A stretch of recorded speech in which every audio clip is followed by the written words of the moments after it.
Is the East more civilized? Is the East wiser? See, this is a question that I've been wondering for a long time. I've actually been asked once, but I didn't provide an answer in a forum. Um, if I think the Eastern world is more civilized or more wiser. See, there's a huge difference in between civilization and wisdom.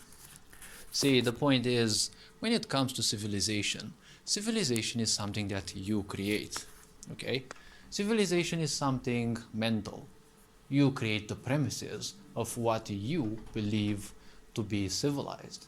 And if you're a tribal leader, or if you're the chieftain or the leader of the masses, if you impose that and the majority agrees, then that is a collective agreement that the proposed terms are what you call civilized.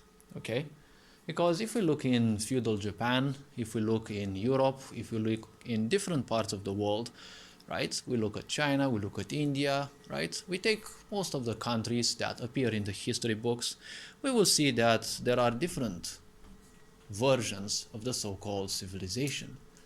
Wisdom, on the other hand, is more or less, let's say, it's kind of generalized in a way. Because, see, civilization, you can play with it any much you want. It is nothing else than meaning. See, meaning is a creation of ours and ultimately ends up as a collective agreement.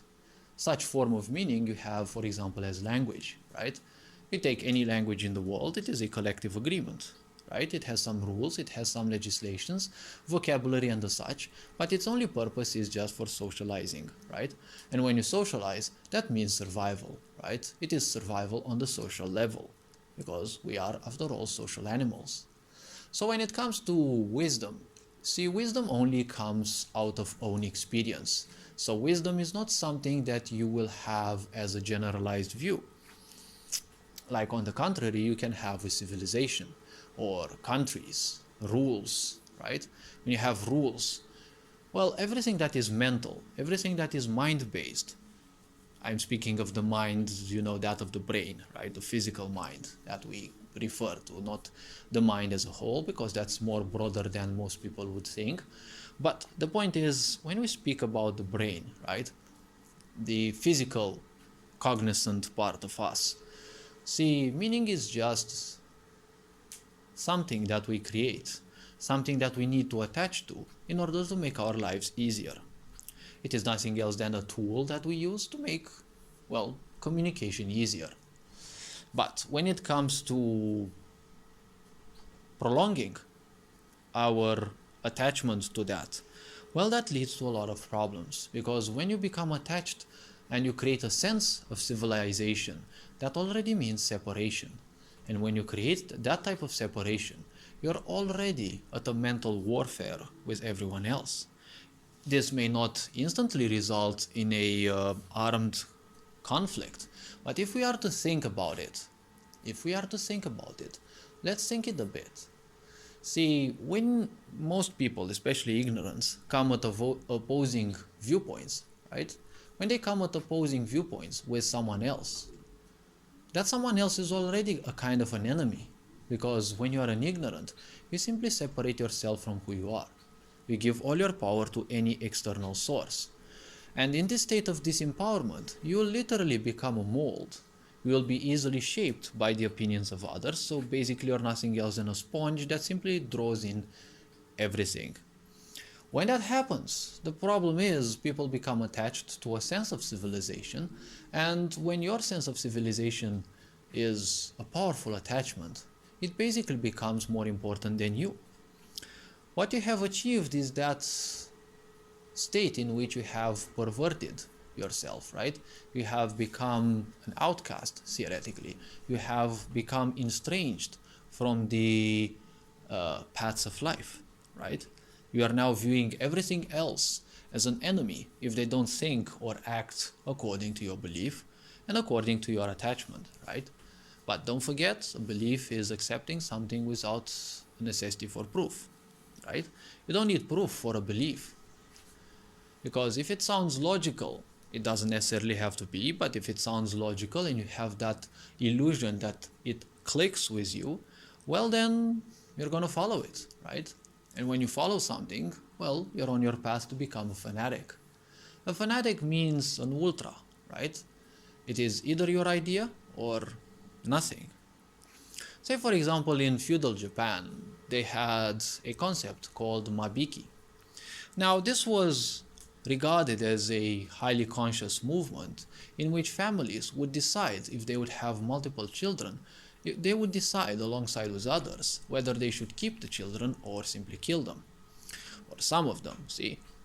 This wasn't the same as eugenics, because eugenics is a bit more advanced than that. And in terms of Japan, you see, they had similar thinking, for example, to African tribe people, in the sense that in Africa, when a child was born, they knew that they needed a whole village to raise a child, because you had to actually go hunting. You didn't have supermarkets back in the times, and you actually had to go hunting, and some of the hunts would not be successful. And, a child meant, extra care. So everyone in the village would need to get involved.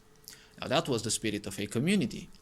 Now as technology developed and, care, right, and healthcare have somewhat become better, because I doubt they're much better, but they become a bit more accessible to large communities as well. Well, having children is much easier, so you don't need as many people. But in the feudal times, you actually needed a lot of people around to take care of a new child. The point of Mabiki was to simply kill a child if the family or the woman suddenly gave birth to two, or if they would suddenly end up having 2 or 3 children, right? Because you have to admit that physical craving, well, they will always exist, right? Everyone will have sexual cravings, and whatever you may try, the woman may still end up as pregnant.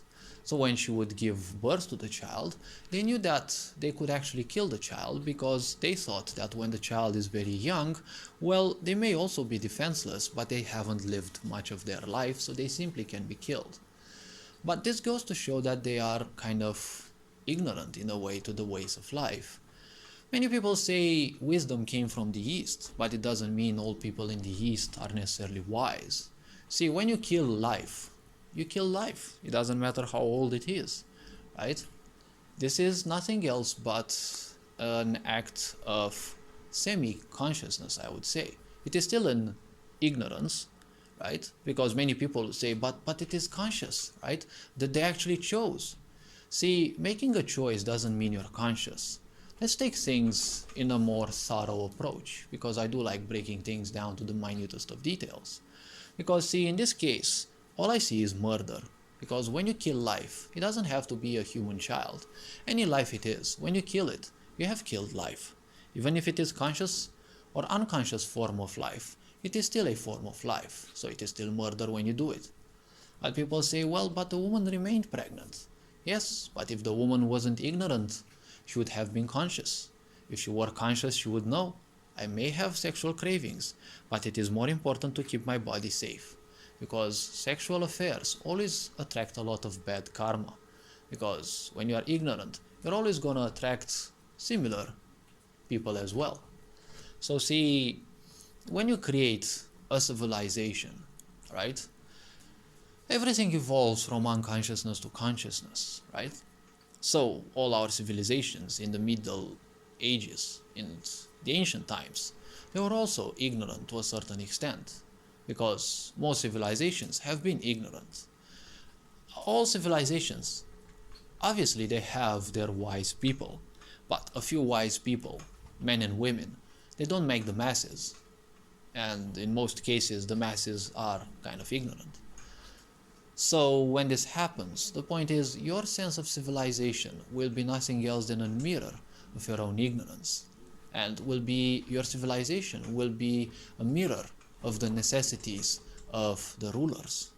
That is why most societies have been, they used to have single rulers. They used to be kingdoms, they used to be empires, right? Ducates, or whatever they're called. There used to be one single ruler, and one above all, right? And in most cases, the ruler was also ignorant and, well, obviously some kind of narcissistic mind, more or less. And the point is, they would always make rules that would, protect them. See, because after all, when you have so much power, there is always the fear that you will lose it. So the point is, you will make rules to simply support your insecurities. And the point is, when you make rules to make yourself feel more secure, see, you're trading your freedom for your security. And as the saying goes, well, whoever sacrifices freedom for security deserves neither. How are they sacrificing their freedom for security? Well, you have your freedom to be, willing. You are actually willing to do anything in life to make yourself feel better. This is the natural state of life.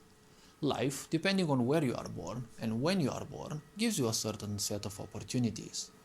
Obviously, when you become accustomed to a certain set of, let's say, civilization rules, you simply restrict yourself to that and you believe there is no other way, because that's what attachment means. You believe that a certain path is there and you become automatically blind to any other path. It's what I call the scope syndrome. Okay, it's like zooming in through the scope of a sniper rifle, let's say, or something similar, right? A magnifying glass. You can see something much better, but you suddenly become oblivious to everything else. So instead of seeing all the possibilities around, you just zoom in on a single one. People also call it tunnel vision, something that I also am highly capable of.